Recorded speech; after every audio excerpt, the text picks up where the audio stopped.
Welcome back to your new favorite fantasy football podcast. It's the Allegedly Podcast, and we're back with the regular crew. But we still have Los Brooks in to help us out with this week's version of Salary Capping. We appreciate you sticking around, Los. Oh, yeah, I'm happy to be here, man. Glad to be in the building for this episode, man. So in this week's episode of Salary Capping, we're going to do something new. We're going to start with this new program called On Credit. Jet, won't you tell us about On Credit?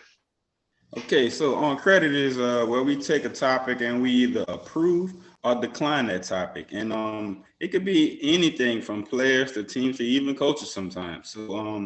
So first, on our first topic of On Credit, we have Justin Fields starting against the Cleveland Browns in Cleveland. I talked about it a little bit in I knew Bud that I like the idea of Justin Fields starting in Ohio. I'm kind of weird, so I like superstitious type things. So I always thought what were the odds of that. But starting with you, T.O., what do you think? Approve or decline? Approving or declining Justin Fields On Credit? Man, I'm gonna have to decline him right here, man. And here's why. I think Cleveland is playing for something this year. And they know they gotta get all the wins that they can. They're playing at home this week. They're 1-1. The defense hadn't been so great against the pass, but you got some guys that can get it done up front on defense.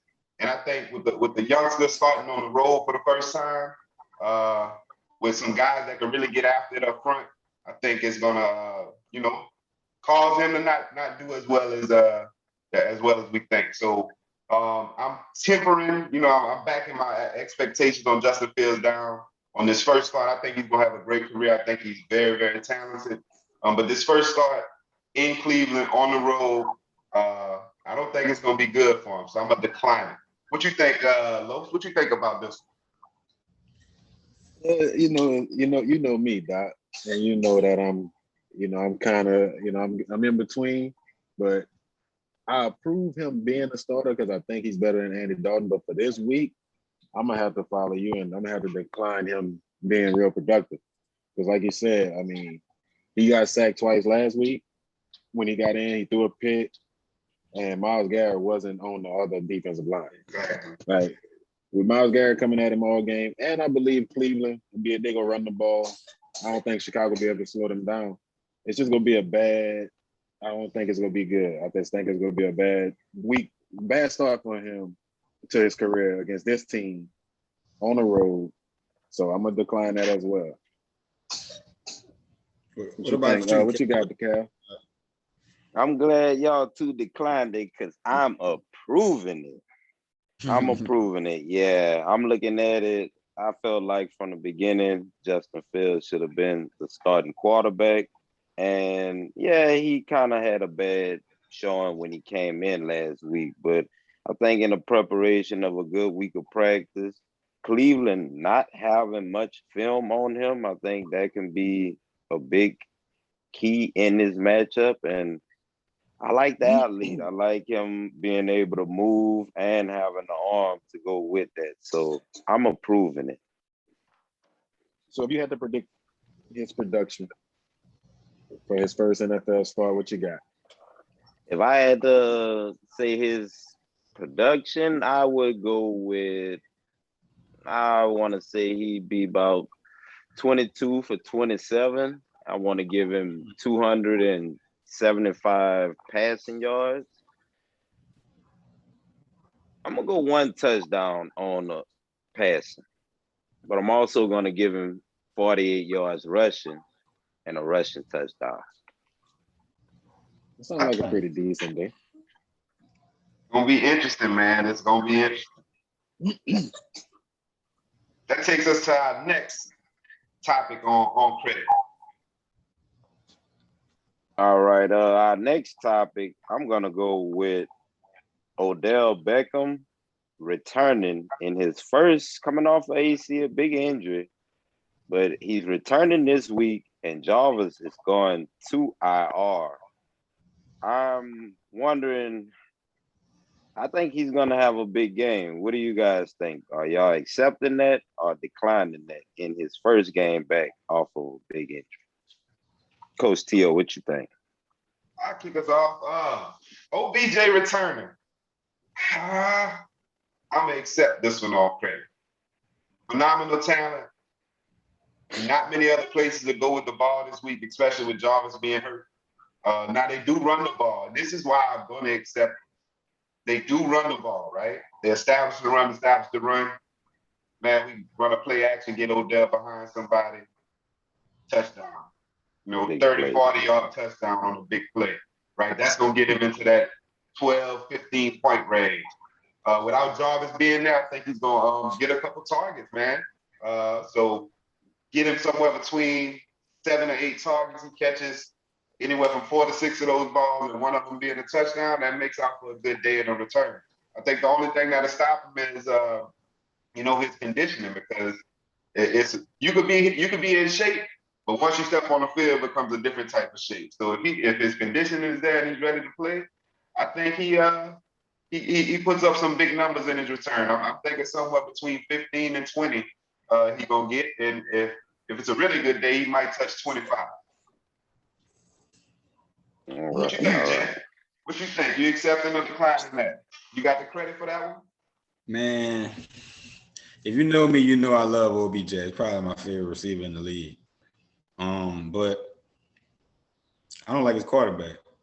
So, and I noticed his quarterback shoulder popped out of socket last week, and he had to pop it back in. He came back in the game. So I'm gonna decline it of him having a big game this week. I think he's gonna play. He's gonna catch a couple balls, but ultimately, I don't think he's gonna have a huge game this week. I haven't really seen that chemistry that you want from when you have a talent like OBJ and his quarterback. I mean, him and Eli had some good years, but I don't think him and Baker hasn't have that connection with like OBJ and Eli had yet. You know what I'm saying? And that speaks volumes. So I think he might have a 9-point fantasy game like tomorrow. Like, you know what I'm saying? I think he's gonna get some targets. I think Baker gonna miss him sometimes. First game jitters. You never know. But I think I'm gonna go decline this week. What about you, Los? Well, I like OBJ as well. I think he's talented, but I'm also going to have to decline that. Like, I'm not swiping my card on that one this week. But for the simple fact of some of the same things you said, it's not his talent, it's Baker. And I think even though Jarvis not going to be there, they run the ball a lot. And I think that other people also get targets off of Jarvis not being there. They all not going to go to them. I'm talking like Hooper and Njoku. Kareem Hunt go get a few more targets. And I just think Baker the type of quarterback that got to take what the defense give him. He's not good enough to manipulate the defense and find OBJ whenever he want to. Like, he got to take what they give him. So if they show coverage on OBJ, he can't get him the ball like that. He got to take whatever open, because they like to run it. They just don't want him to make no mistakes. So I'm gonna decline that too. I don't think he's gonna have a big one. Even though he's talented like he is, I don't see it. So that's what I'm gonna go with. I'm not gonna swipe that one, man. Swiping on that one. So our next topic, talk about it, Los. All right. So on our next portion, we got Stafford outpoints Brady in a big NFC showdown. Like, I'm talking about talent on offensive side on both sides, super talent on defense on both sides. Some of the biggest names. We trying to see if the Rams will outperform Tampa Bay, who will get the win, and it's possible that Stafford outscores the GOAT in a big showdown. So y'all accepting or declining that? Spot. I think I'll go first with that. I'm gonna accept it, and this is my reason why. I think Stafford won't be able to run the ball as well against the Tampa Bay defense, and I think that's going to put him in more throwing situations. Yes, he has the receiver talent with Robert Woods, Cooper Kupp, and Van Jefferson, and Tyler Higbee. So I just think by not being able to establish the run, that puts him in more throwing situations and the opportunities will be there. Whereas the GOAT, I think Leonard Fournette gets a few touches. I think the big back, I forgot his name, the other back, he gets some touches. And yeah, Ronald Jones and Gio Bernard gets 1 or 2 carries. So I think they'll be more established Tampa Bay on the ground. And that's why I'm accepting Stafford. I'm approving this. I think Stafford will outscore the GOAT for that reason. Okay, Coach Jet. So I mean, I want to hear your perspective on this because I got both of them on my team, so y'all might be helping me out with this topic right here. So, what you think? I'm gonna decline it, man. I know better than to go against that dude, number 12, bro. Like, anytime you think that's this crazy defense, they get to the quarterback, they stop the run, they great against the pass, and then Brady shred them. Then what? I've seen it so many times with lesser talent at that. Think about it, that too. So like, I think Ramsey is a problem. Obviously, he's the top cornerback in the league, but he can't be everywhere.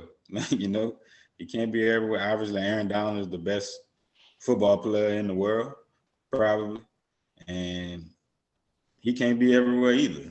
So there's gonna be plays where Brady just have to do what he has to do. I do think Stafford will have a nice day, but I kind of feel like this game will be a shootout. So I do think Brady outscore Stafford. So I'm declining. Okay. What you got for us, Doc? Wiping my card on this one, man. I am accepting Matt Stafford outpointing Tom Brady.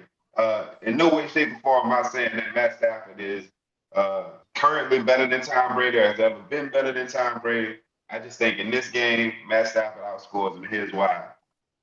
First thing, the Rams offense, ever since Ty Gurley has been gone, that offense has been predicated on the pass. They come out in those 3 wide receiver sets, and they're looking to pass the ball to end up being able to run the ball eventually. And Matt Stafford has he's the perfect kind of quarterback for this McVay's offense, man. He has a stronger arm than Jared Goff had. He get the ball down the field. So in a pass-happy offense with a quarterback who can actually throw the ball down the field, I think you're going to find more success than that. He scored 40 in the first week, 23 in the second week. He's going up against a Buccaneers team who has some, it's almost a hospital ward on the back end. So I think he can outpoint Brady for those reasons, but also I think Tampa Bay, they're going to have more of a run presence than the Rams will. So I think he scores a little bit more that way. I don't know if the Rams win the game, but I think Matt Stafford does outpoint Tom Brady this weekend. So if I had both of those quarterbacks on my team, I probably would start Matt Stafford this weekend. So I'm accepting that. Nice. So for our last topic, I'm gonna take us to our last topic on credit. Now, our last topic on credit is Zeke and Tony. Is Dallas now a running back by committee? If you go back to week 1, I think Dallas really didn't commit to the run game much, and I think that was game plan because they were playing the defending champs, and we know what the defending champs can do against the run. But when we got to week 2, although Zeke did lead the team in carries, he had 16. Tony Pollard came in with 13, and he had 109 yards and a touchdown, and he looked real good while doing it. We've heard the coaches say that early on in the season they wanted to take a little bit of the load off of Zeke. But if Tony Pollard keeps producing like this, is this a running back by committee because of the production they could get out of Tony Pollard? I'm going to go to you first, Jet. What you think? Man, I'm approving this, man. I think this is a win-win situation. Anytime you have 2 athletes that's really, really good at one position, you play them both. I mean, that's what you want to do. I think this could possibly prolong Zeke's career in the long run as well. Like, let Tony Pollard run, be that thunder and lightning that I seen Jared Jones mention. That's what he feel like they are, thunder and lightning. You let Zeke they're two different backs. So yeah, let them both do what they do. It's a potent offense already. Pollard is just another option and weapon. Why not? So I'll prove it, man. What about you, Ain't Spot? I know this is detrimental to your team, but how you feel about it being a running back committee? And you can be biased. I mean, it's your team, but I would like an unbiased answer. I like to go off the numbers. I'm gonna decline it. I think Tony Pollard will be featured, but last week Zeke was on the field for 82% of the snaps. I think Zeke is the RB1, but I think, like y'all also said, that Tony Pollard is gonna come in and show some flashes of we're gonna throw it to him out the backfield sometime, and he gives a different look at the running back position, so they will want to get him in for his speed and athleticism as well. But I'd like to look at it more of a 1-2 punch instead of a running back by committee. I think Zeke is the RB1, but Tony Pollard will spell him, to say the least. So I'm declining it. You declining. Los, I know you were one for those running backs, man. You really enjoy running backs. So what do you think about this situation? What are your scouts saying? I mean, I'm gonna swipe the card on this and accept it.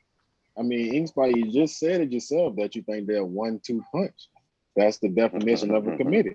And I'm gonna tell you why I think it's gonna continue to be that way. Because if Dallas had a better defense, then Zeke would be featured more, and they would be playing with leads, and I would say he'd a clear number one. But the way they play, they got to score a lot of points. And for them to do that, they go use the best players they have. And Tony Pollard is one of them. So if you got a threat out there, you're not going to have him on the sideline when he can help you score points, what you're going to need. So I think it's going to be, they're going to share a lot of the backfield, man. And like Jess said, it's good for the team. It might not be good for fantasy owners, but Jerry Jones ain't worried about fantasy owners. He's trying to get it done. So not so Sunday days for Zeke owners. That's what you're saying. Yeah. He's not gonna be the bell cow that you drafted him to be. He's still gonna be productive, just like last week. He was able to get in the end zone, and I think he's gonna be the goal line back. But when you're looking at 3 downs, all the catches, what you want a bell cow to be, I don't see it right now. Tony Pollard looked good doing it, man. He looked good doing it too. So what you got, Jeff? He did. Even though I approve the running back committee, I do feel like Zeke, he gonna have his days. Like, he gonna have his games where you have 2 rushing touchdowns and stuff like that. So don't panic if you do have Zeke in your lineup. I mean, he's obviously may have slid a little in this from being an RB1 to RB2, but he's still really, really productive. He's in a high octane offense. So I don't just because I say that I approve them being a running back committee, don't panic on Zeke Elliott. Nice. As we close out this segment of Salary Cappin, fellas, does any of y'all have any words of wisdom or words of advice for fantasy owners out there before we get into the real meat and bones of week 3? I got one. What you got, Ain't Spot? Go out and get Justin Fields right now for free, because if you don't, by Tuesday you will have to pay $800 million. The price is definitely gonna go up. That's how you feeling? Yes, indeed. Go get him now while he's for cheap. That's what's up. Well, we want to thank Los Brooks for staying with us all day today on Allegedly, man. We definitely got to have you back. Your insights are always on point, and your analysis are, top tier, man. So we appreciate you coming out today and hanging out with us on Allegedly. Appreciate y'all, man. Just happy to be here, bro. Hey, man, week 3 is upon us, bro. Go out. Do not leave your money on the bench, like my dog Jed always said. Do not leave the money on the bench. This has been Allegedly. Like, subscribe, leave comments, all that good stuff. Yeah. Don't leave the money on the bench. We'll see y'all in week 4, man. Good luck in fantasy tomorrow, man. Peace.